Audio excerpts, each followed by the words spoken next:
Welcome to the University of Denver's Oral History. The interviews in this series present a panorama of progress against steep odds. They are stories told by men and women who were personally involved in saving the university and in undertaking an extraordinary process of renewal. We've divided our story into three parts.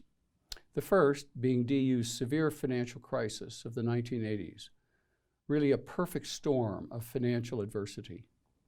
Then in the early 1990s, the dramatic financial turnaround as DU pulled back from the brink, followed by a tide of renewal, a decade that saw new buildings, remarkable growth, academic innovation, all of which moved DU onto the national stage. To continue our story, I'm joined by Virginia Maloney, better known to everyone at DU as Ginger Maloney.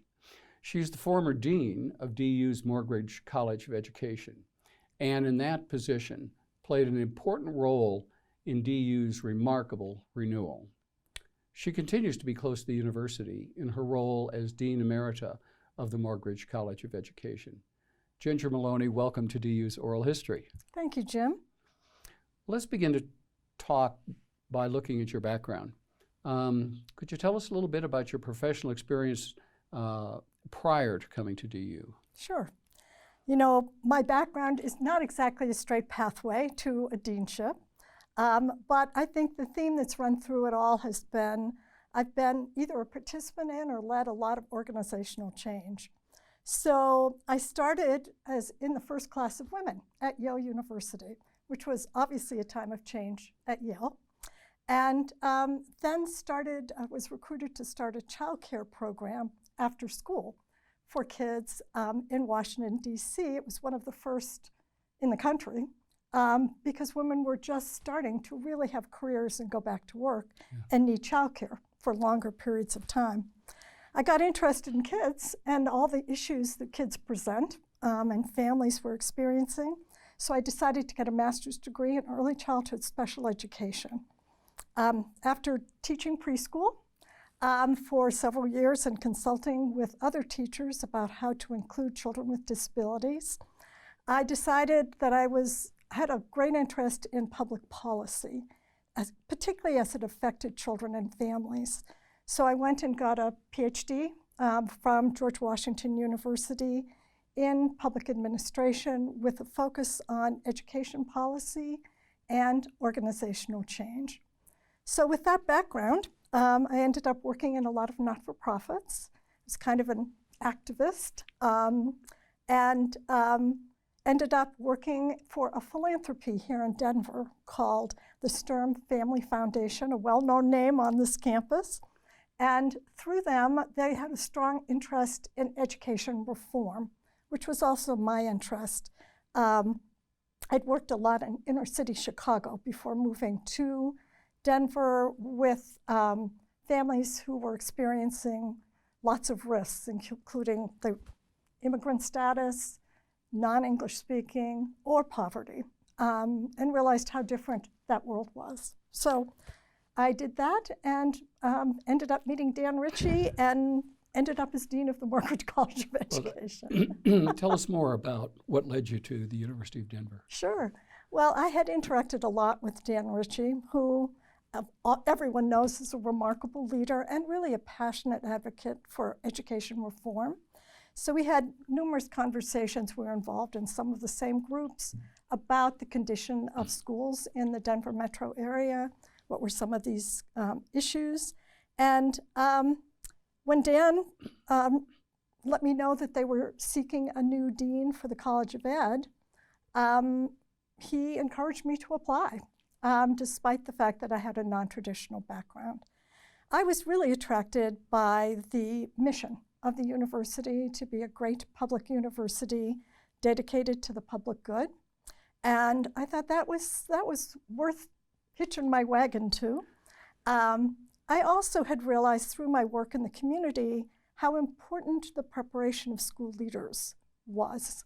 We had people who were being prepared to manage buildings and manage schools, but they weren't being prepared to really be agents of change, to introduce reform, to improve instruction. And so I thought that the position of dean would enable me to get involved in that important work. Well, your background in education, public administration, and organizational change were almost the perfect credentials for those goals. But without prior experience in higher education, you were, as you just noted, something of a non-traditional dean.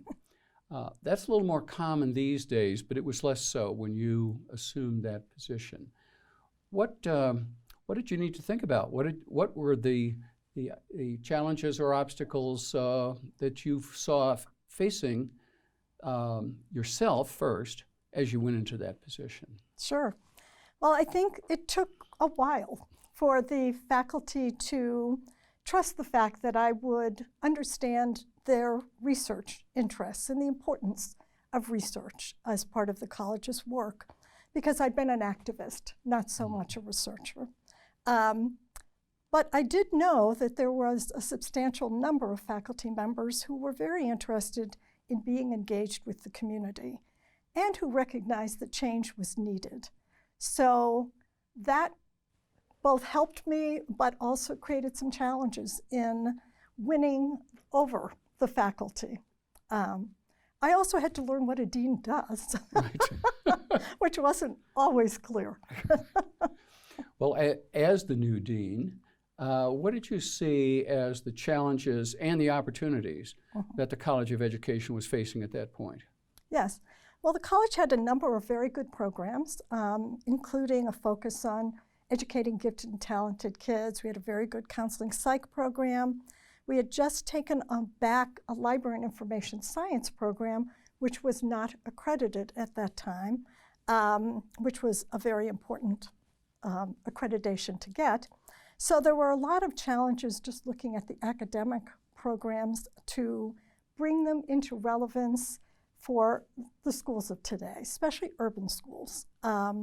So we needed to form some new partnerships to help us think differently. Tell me a little bit more about that, if you would. Yeah. For example, because of my interest in school leaders, the Donald K. Foundation invested in us to help us develop a new program that was really quite different in how we were preparing school leaders.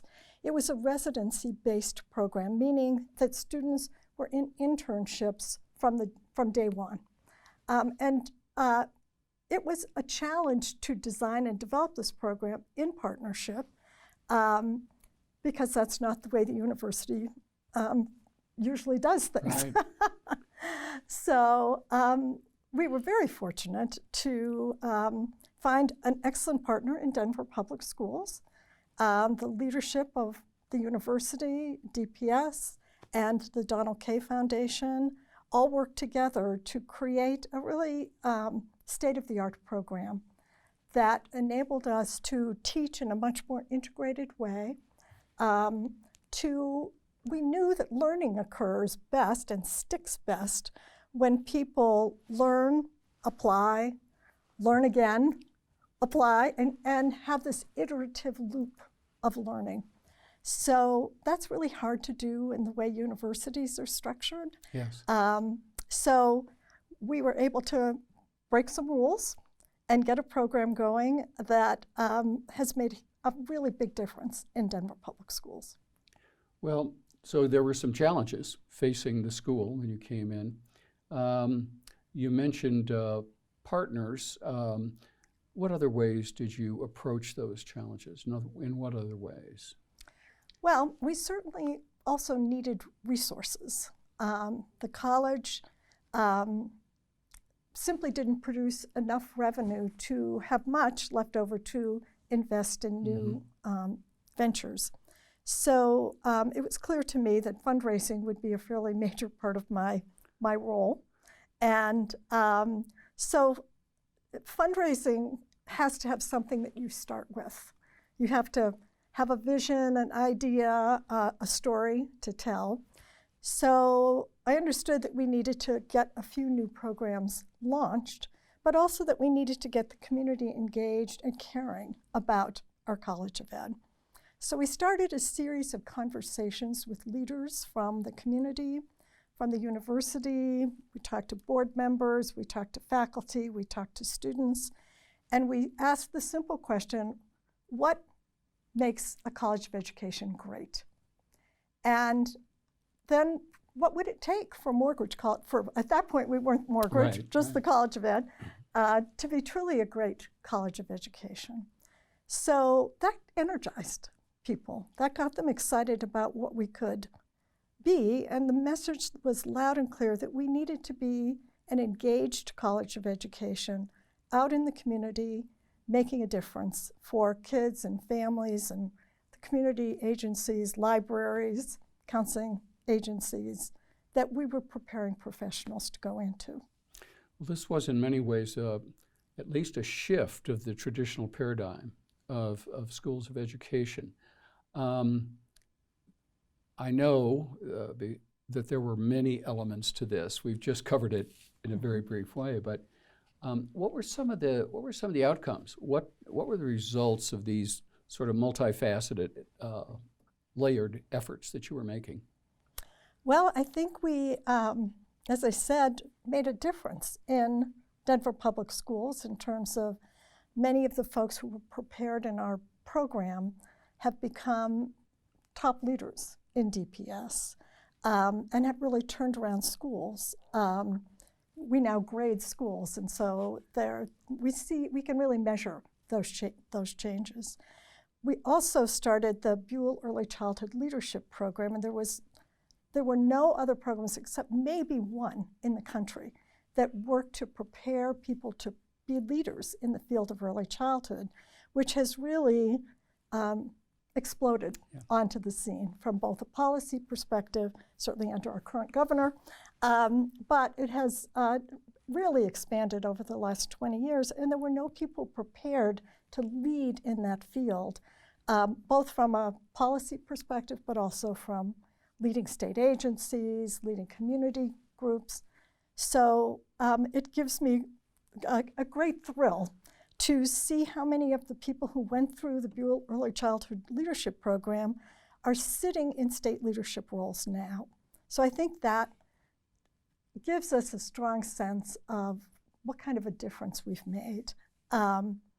Also, our educational leadership program, which started, I knew enough about organizational change to know that sometimes you start with like a little protected innovation, but then that innovation, if it's successful, can have influence on the broader program or organization, and that is indeed what happened. So the Ritchie program is now kind of the model for almost all of our leadership development, and it's now been recognized as one of the top 30 programs in the country by U.S. News and World Report. So we feel really good about that. A lot of our Betcher teachers are out there in the community continuing a great retention rate for very talented young teachers to stay in the field. So yeah, lots of academic innovation, lots of outreach to the community. In the midst of all that, I know you also constructed a major new facility. Could you tell us about that? Yeah, well, the fields that are covered by the College of Ed, which aren't just, education as we know it, but higher education, library and information science, research and evaluation, all those programs are under the College of Ed, so we have quite a diverse group of faculty and stakeholders. But those fields have just transformed over the last 20 to 30 years, and yet our facilities were still quite dated. You know the buildings we were That's a very kind description. Yes. They weren't exactly the shining lights of the campus. And we really weren't able to prepare people the way we wanted to with the kind of facilities where we could, for example, videotape counseling sessions so students could actually watch themselves and learn maybe where they needed to make some changes in their approach to clients. We needed a facility where we had high-end technology because it's hard to imagine, but back in 2001, when I became dean, the internet was really just starting to explode and was beginning to affect the way we taught significantly. So we needed facilities that gave us the opportunity to take advantage of technology. Also, I wanted a facility that invited the community to come in and see learning in action. I wanted a transparent feeling so when people walked in the building, they felt learning. And I remember taking the team of architects to a preschool, which was the first time the university architects had visited another preschool other than the Rick Center, because I wanted them to capture the feeling of a preschool classroom, the engagement, the flexibility, the joy in learning that you feel in a preschool classroom. So we tried to capture that in the new building. We also wanted to make sure there were collaborative spaces because schools are encouraging collaborative learning, and universities. And so our students needed to experience that and have space for that. So a lot of the design incorporated collaborative learning spaces. Now, you not only built the College of Education building, which is a very major facility on our campus, but you were also engaged with what has become the Fisher Early Learning Center, hearkening back to perhaps your early exposure. Could you talk about that one a little bit? Sure. Well, the building had actually been built when I started, but the program was only 1 year old. And I had never been involved in actually running a preschool, which was part of the reason why I wanted to start the Buell Early Childhood Leadership Program. It is challenging. And so we went through a couple of years of financially rocky times. Preschool education is not a viable business model, but luckily the university was very supportive and helped us through the rough times until we found a stable financial footing for the Fisher Early Learning Center. The center was designed to meet both community needs for high-quality childcare, to be a model demonstration site for educating our students, and for potentially having placements for students in our program, but also to serve the childcare needs of the campus. That was perhaps too big a ticket to fill. And so we did our best, but it was a limited program.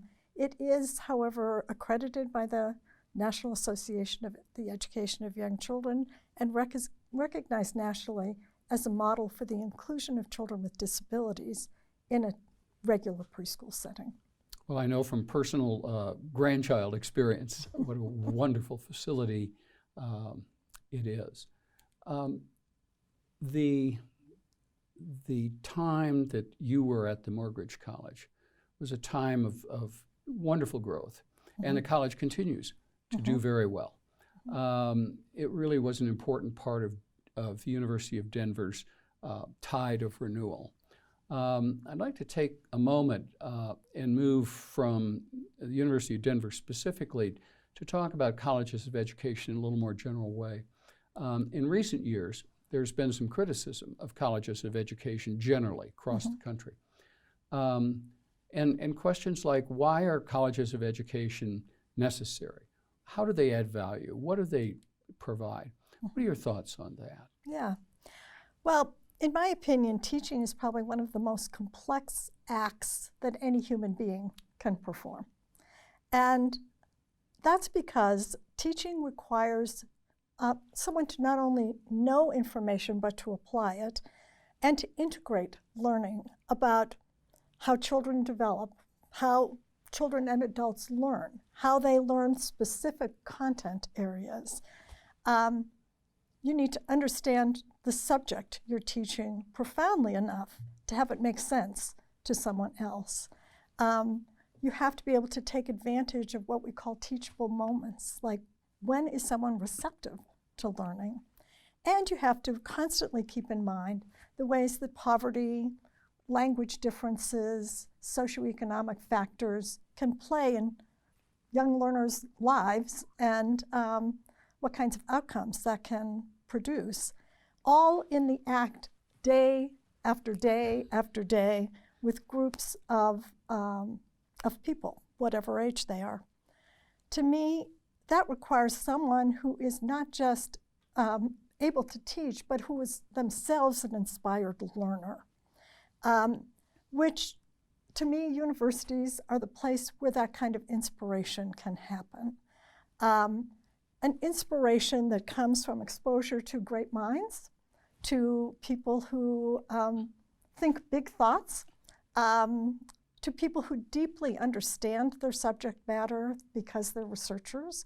So if you're preparing to be a teacher in the context of a university, you have exposure to all kinds of things that you wouldn't get if you were simply apprenticed, say, to a school district. It can work, but it's not where great teachers come from. Great teachers really come from people who have a broad perspective on the socioeconomic factors that affect education. And that comes from hanging out in a place where that kind of interdisciplinary work can occur. So I'm a strong advocate for keeping colleges of education alive and well so that we get the teachers our children deserve. Well, I happen to know that your purview on education covers the entire spectrum, and including higher education. And the same criticisms, and even more, that have been made of colleges of education have been made generally against universities and colleges across the country. Questions related to the cost, of course, the value, the social purpose. All these things are being questioned. So I guess the larger question from my point of view is, do you think universities are fulfilling this, what I consider to be an important social role to promote critical thinking, thoughtful and civil dialogue, and so on, prepare people for the world of work also? Do you think, what is your take on where universities are in that regard generally? Yeah. Well, I think, I guess my answer would be yes and no. Yes, in the sense that I do think universities continue to try to promote open dialogue and bring people to campus who can stimulate conversations that go deeper than perhaps the news media or other vehicles. I remember back when I was starting as dean, literally the day of my first faculty meeting was 9/11.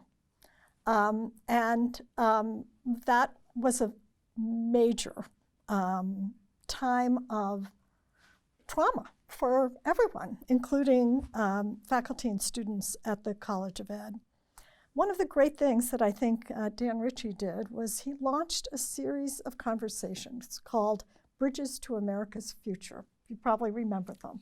I do. They were a terrific vehicle for bringing together folks from the university and outside speakers to look at issues in American society, new things that were impacting us in ways, and it truly engaged faculty, students, people from the community in deep conversation, because each one of the lectures was followed by either you had readings or there were ways to sustain the learning. And I thought that was a terrific example of how colleges and universities can meet a need for critical dialogue.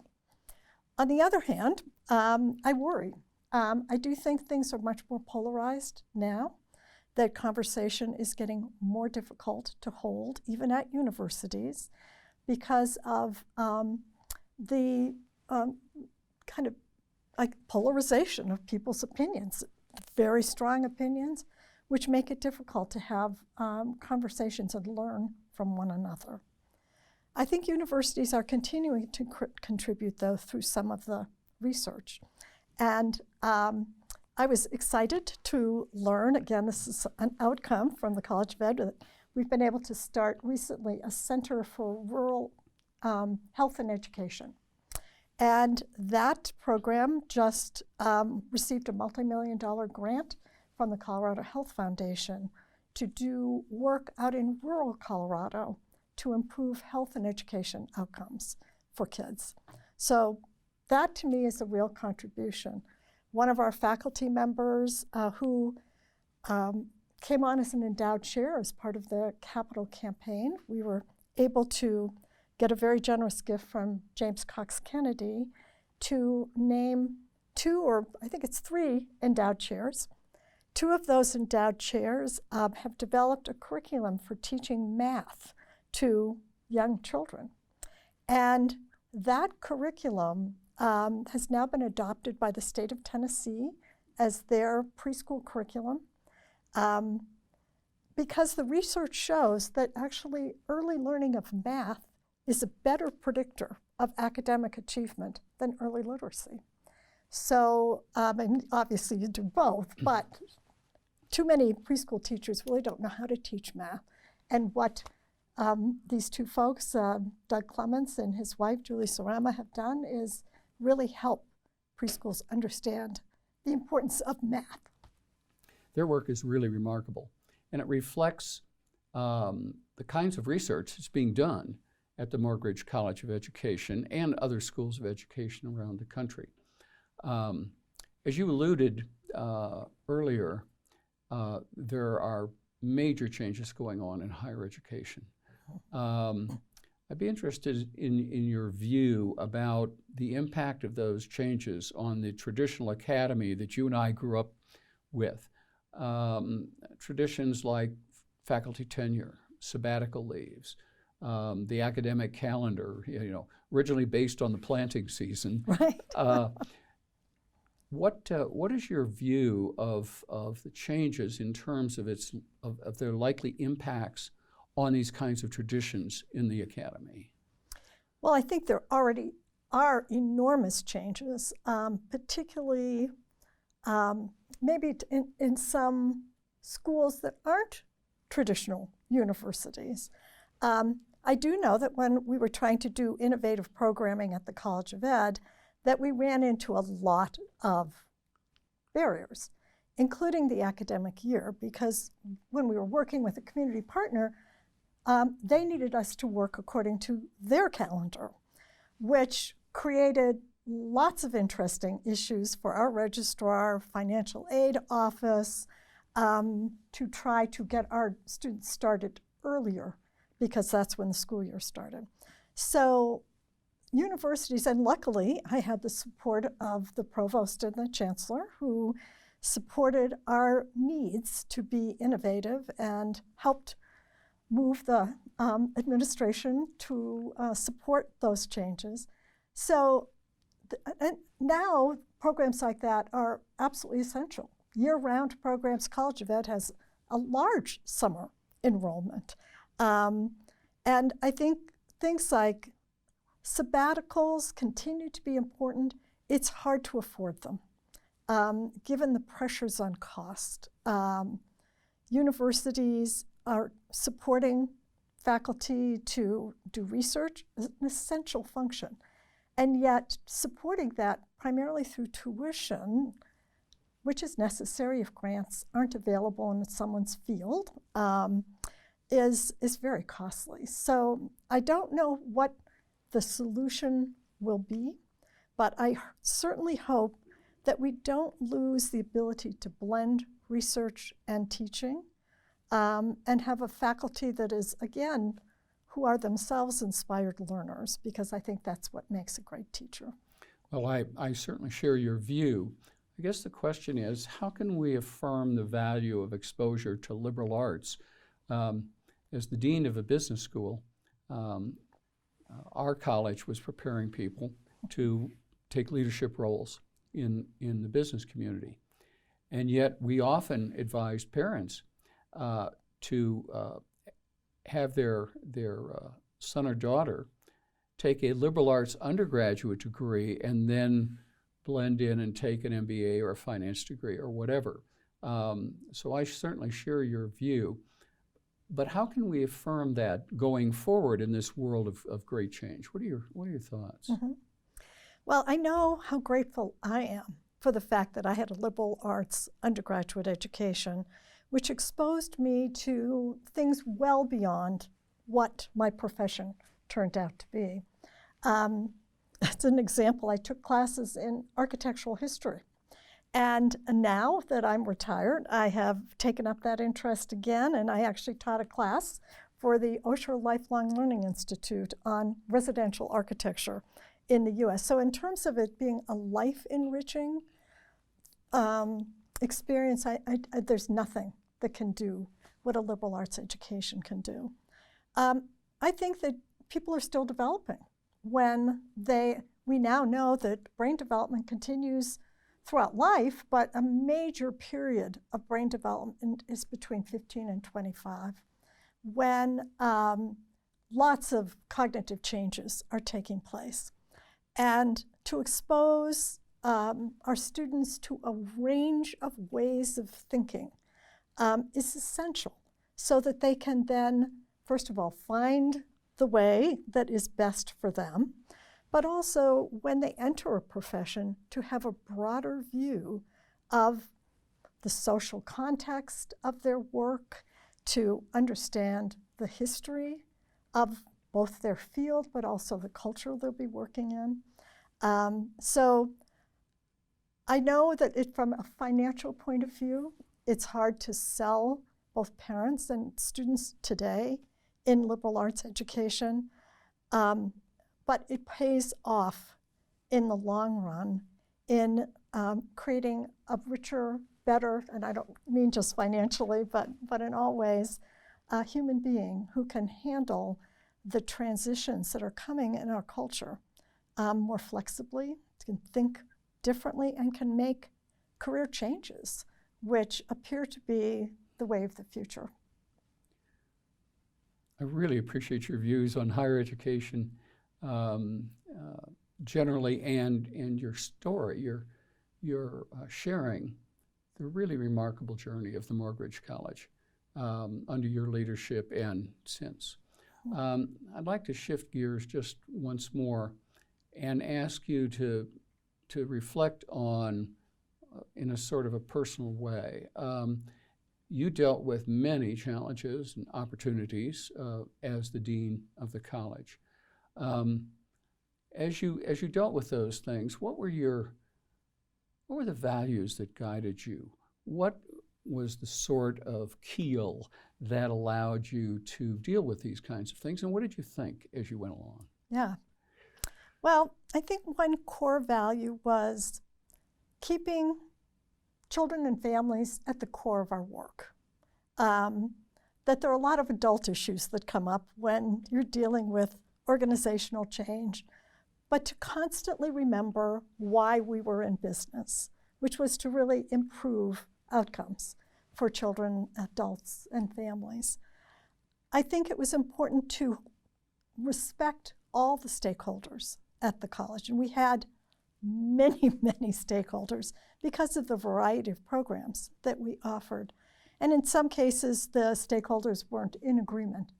But I always respected the importance of listening to all the viewpoints as to what we should do, what changes needed to be made, and always being respectful of the faculty in particular for the work that they had done preceding my tenure to create terrific programs for our students. I think I, really believed in the importance of engagement with the community, that we needed to bring people who could teach both practice, who had real experience out in the community, and blend that with faculty who had a rich understanding from the research that they were doing, from the study that they had done, and finding that balance, particularly to prepare professionals you needed to respect both types of folks who were going to contribute to the preparation of our students. So personal authenticity was important to me, integrity, being who I was, and bringing that to my everyday interactions with people. Well, Ginger Maloney, thank you so much for contributing to our University of Denver oral history and sharing the insights that you bring, drawn from the role that you played, helping to really transform the University of Denver. I hope that you'll join us in the future as we continue the story of the University of Denver's remarkable renaissance. I'm Jim Grismer. Thank you for watching.